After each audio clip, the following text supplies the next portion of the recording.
Kethmiron had seen 12 worlds die by his own hand, but it was the 13th that broke him. The escape pod's hull grown against Earth's atmosphere, its alien alloys never designed for such primitive entry protocols.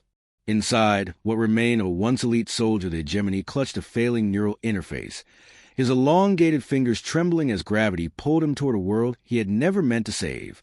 His species had no word for redemption. The closest translation in their harmonic language meant the return to useful function after malfunction. But that clinical phrase could never encompass the weight that had settled in his chest cavity, a weight that had nothing to do with gravity and everything to do with memory. The 13th world had been smaller than Earth, its oceans a shade of green that reminded him now of human eyes. The inhabitants had possessed 4 arms and sang their emotions in frequencies that bypassed conscious thought and spoke directly to the soul. When the hegemony's bombardment began, Kethmiron had stood on the command deck of the destroyer Silence of Suns and watched continents crack like eggshells. But it was a children's song, rising from the dying world in perfect harmony even as the atmosphere burned, that had shattered something fundamental in his neural architecture. In that moment, suspended between the cold vacuum of space and the beautiful dying world below, Kethmiron had experienced what humans might call an epiphany, though his people would diagnose it as acute systemic failure. The pod's retrothrusters fired automatically, adjusting his descent trajectory toward the sprawling megalopolis that humans called New Geneva. His failing bioscanner indicated a population of 47 million, more sentient beings than lived on most hegemony core worlds. Yet Earth remained uncontacted, primitive, balanced on the knife's edge of nuclear adolescence. And that was precisely why he was here.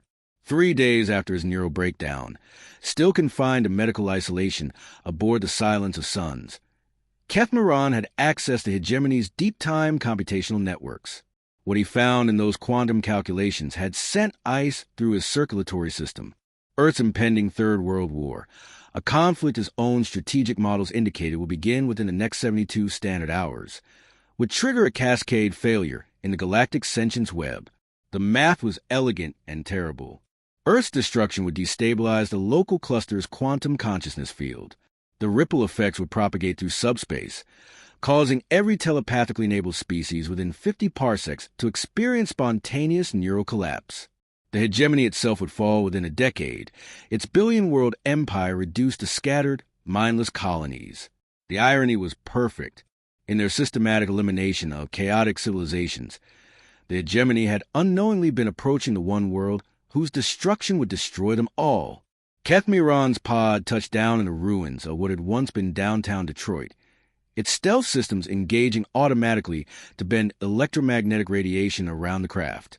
As he sealed his environmental suit and activated the emergency bioadaptation protocols, he could feel his cellular structure already beginning to break down. Earth's atmosphere was toxic to his physiology, its heavy metals and primitive industrial pollutants acting like slow poison in his respiratory system. He had perhaps 10 standard days before organ failure became irreversible. 10 days to prevent a war that would echo across the galaxy. The abandoned factory district provided adequate cover as he established his base of operations. His equipment was minimal: a portable quantum processor, a neural amplification array, and a collection of biomechanical interfaces that would allow him to interact with Earth's primitive electronic networks.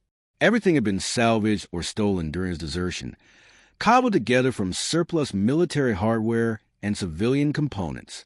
As he powered up the quantum processor and began scanning Earth's information networks, Kethmiron allowed himself a moment of grim amusement. Here he was, a being whose species had mastered faster-than-light travel 15,000 years ago, reduced to hiding in a rusted human factory and hacking into their crude satellites. But those crude satellites carried something the hegemony's vast networks had never possessed: chaos. Beautiful, unpredictable, dangerous chaos. His first target was Dr. Elena Vasquez, a 34-year-old political advisor to the North American Federation's Defense Council. According to the intelligence files he downloaded from intercepted military communications, Dr. Vasquez had spent the last 6 months unsuccessfully advocating for diplomatic solutions to the current crisis. Her psychological profile indicated high intelligence, strong ethical convictions, and a dangerous tendency toward idealism, Exactly the kind of human hegemony would have marked for immediate elimination. Kethmiran found her in her office at 0347 local time, hunched over a holographic display showing troop movements along the Siberian border. Empty coffee containers littered her desk, and the biometric scanners in the building indicated she hadn't slept in 36 hours. Through the building's network, he could access her personal files, her communications, even her medical records. But what interested him most was the document she was currently writing, a final recommendation to the Defense Council, urging them to stand down from the alert status that currently had 300 million soldiers poised for global conflict. She was typing. The mathematical models clearly indicate that any large-scale military engagement will result in cascade escalation. We are not merely risking war. We are guaranteeing mutual annihilation. Kethmiran's neural interface tingled as he reached out through the building's primitive fiber optic networks. With the delicacy of a surgeon, he accessed the document's metadata and made a single, nearly invisible change. Where Dr. Vasquez had written mathematical models, the text now read classified intelligence sources. The alteration was subtle, but Kethmiran had learned during his military career that the smallest changes often had the largest consequences. A report based on mathematical models could be dismissed as theoretical speculation. A report citing classified intelligence sources would demand investigation, verification, and, most importantly, time. Next, Kethmiran turned his attention to the garden's environmental systems. Using techniques perfected during hegemony's psychological warfare campaigns, he began adjusting atmospheric conditions in subtle ways. The humidity was increased by 2%, triggering unconscious associations with rain and renewal. The ambient sound dampening was reduced, allowing the distant sounds of the city to penetrate the garden's normally peaceful atmosphere. And he introduced trace amounts of pheromones into the air circulation system, compounds that would trigger nostalgic memories in human brains. The final element was the most dangerous. As President Chun-Li's convoy approached the garden, Kethmiran activated his neural amplification array and extended his consciousness toward her vehicle. The process was agonizing. His alien neural patterns were fundamentally incompatible with human brain chemistry, and the effort of bridging that gap sent waves of pain through his deteriorating nervous system. But he managed to make contact. President Chun-Li's mind was a fortress of discipline and control, hardened by decades of political survival. But beneath the surface, Kethmiran could sense the emotional currents that drove her. Love for her daughter, fear for her nation's future, and a deep, carefully hidden exhaustion with the endless cycle of crisis and conflict that defined modern governance. He did not attempt to insert thoughts or alter her memories. Instead, with the delicacy of a master artist, he amplified what was already there. The love became more vivid, the fear more immediate, the exhaustion more profound. And threading through it all, he wove a single emotional imperative: the need to see her daughter, to hold her, to remember what she was fighting to protect. President Chun-Li's convoy had been scheduled to proceed directly to the secure conference facility where the final diplomatic talks would take place. Instead, at the last moment, she ordered her driver to stop at the memorial garden. "Ma'am?" her security chief asked, confusion evident in his voice. 5 minutes, President Chun-Li said, her voice carrying an authority that brooked no argument. "I need 5 minutes." Maya Chun was sitting on a bench near the memorial wall when her mother's convoy arrived, apparently absorbed in reading a book on her tablet. To any observer, the encounter would seem like pure coincidence. A busy parent taking a moment to visit a public space, unexpectedly running into her student daughter. But Kethmiran had orchestrated every detail. The bench where Maya sat was positioned to maximize the emotional impact of their meeting, with the memorial wall's inscribed names providing a powerful backdrop. The book Maya appeared to be reading was actually a holographic projection that Kethmiran was feeding directly to her tablet. A collection of poetry about peace and remembrance that would leave her in the exact emotional state needed for their encounter. Mother and daughter embraced amid the garden's carefully maintained tranquility, unaware that their reunion was being observed not only by security personnel from 3 different intelligence services, but also by an alien consciousness that was rapidly approaching the limits of its biological endurance. "I didn't expect to see you here," Maya said, her voice carrying the careful neutrality that characterized her generation's relationship with their parents' political responsibilities. "Neither did I," President Chun-Li admitted, and Kethmiran could detect the genuine surprise in her voice. His influence had been subtle enough that she herself did not fully understand why she had felt compelled to stop here.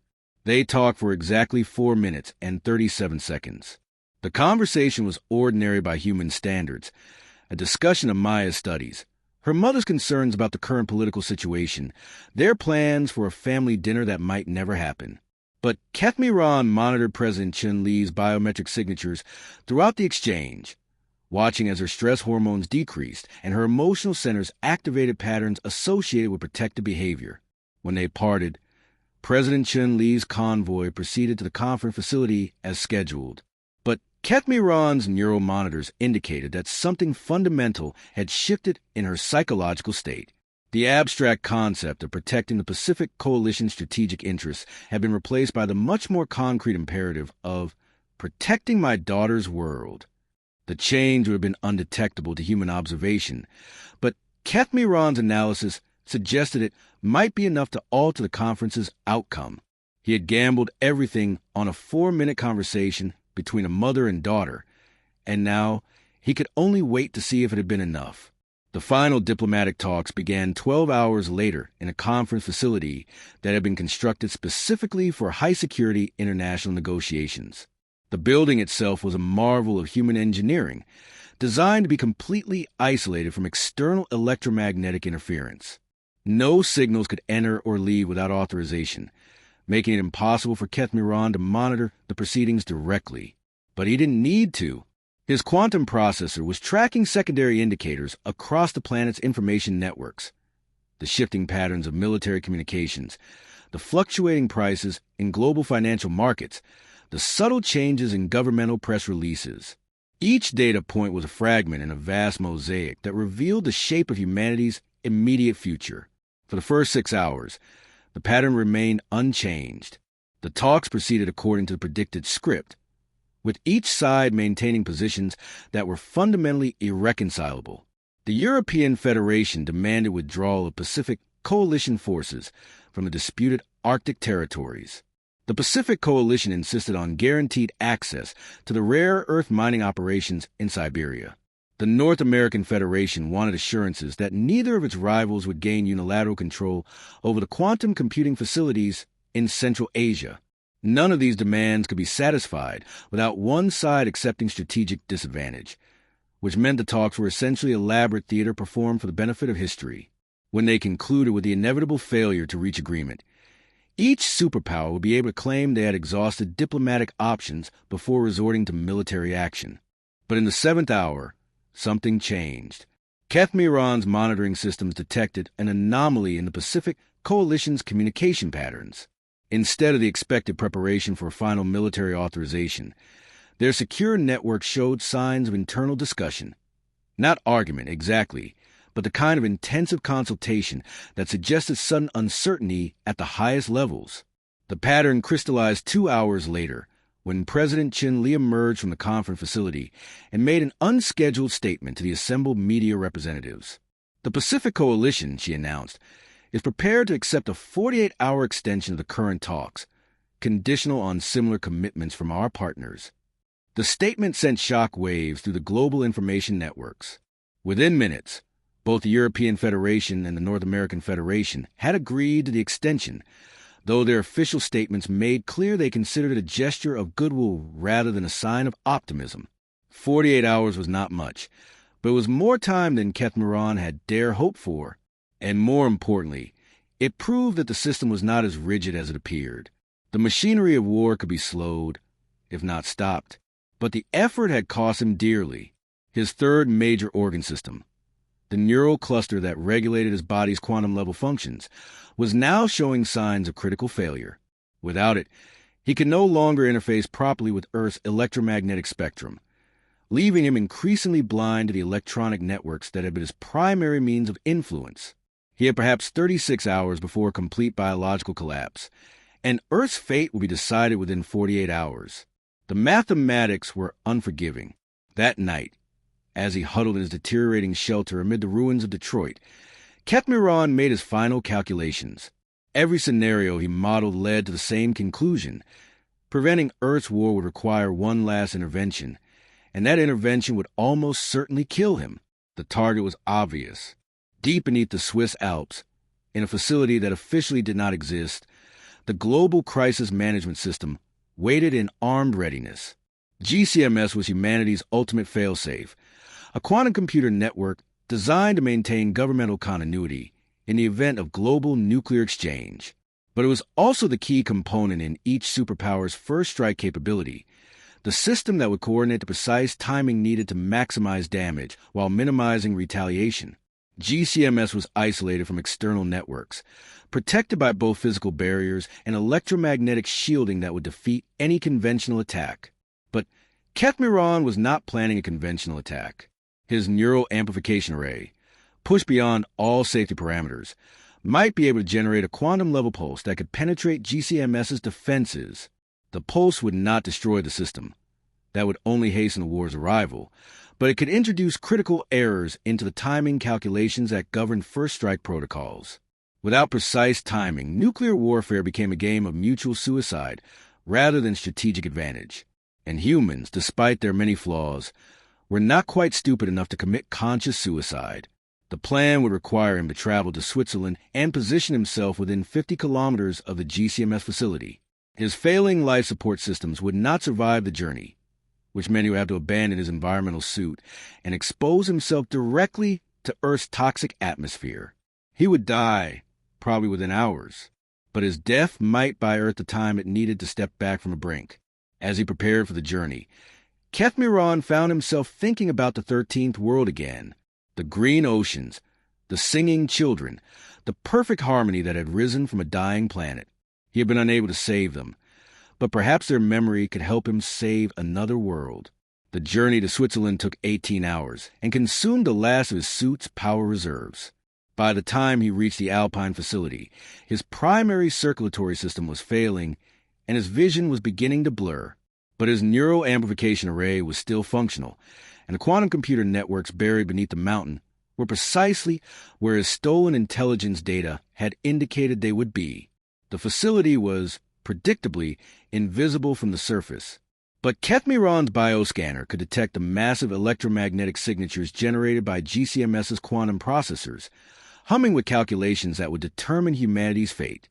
He found a position on a mountain ridge overlooking the facility and began the delicate process of configuring his neural array for maximum output. The process was agonizing. His alien nervous system was never designed to channel the kind of energies he was about to unleash, but pain had become a constant companion over the past several days. As he worked, his quantum processor continued monitoring global communications networks, tracking the progress of extended diplomatic talks. The news was not encouraging. Despite President Chun-Li's unexpected flexibility, the other superpowers had hardened their positions. The European Federation was now demanding not just Pacific Coalition withdrawal from the Arctic, but reparations for 2 decades of illegal occupation. The North American Federation had introduced new conditions related to space-based military assets. The talks were not merely failing. They were actively making the situation worse. Ketmiron's calculations indicated that formal hostilities would begin within 6 hours, as soon as the current extension expired. Unless he acted immediately. He activated the neural amplification array at maximum power and felt his consciousness expand beyond the boundaries of his failing body. For a moment that lasted forever, he was simultaneously aware of his physical form, dying on a mountainside billions of kilometers from home, and of the vast electronic networks that sprawled beneath the Earth's surface like a mechanical nervous system. GCMS revealed itself to his expanded awareness as a fortress of crystallized mathematics, its quantum processors running endless calculations of death and survival. But even the most sophisticated fortress had vulnerabilities, and Ketmiron had spent his entire military career learning to exploit such weaknesses. He reached out with his consciousness and touched the system's core timing protocols.